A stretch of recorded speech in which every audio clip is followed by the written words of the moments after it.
Good morning mga guys, kumusta po kayo? Sa ngayon, nandito ako sa isang camping area. So, maganda naman. Yung parang stress reliever kasi kung sa araw-araw na trabaho natin,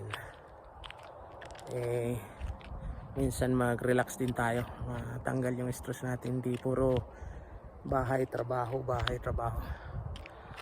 Okay, papakita ko sa inyo kung ano karami rito. So yan yung washroom, pwede tayong maligo dyan. Okay naman, malinis. At saka itong mga campers, ang dami rito mga campers. Yan o. Yan. Hanggang doon. Tsaka okay naman at nakisama yung weather sa atin. Yan, patuloy doon yung area namin, Bantaron. Doon sa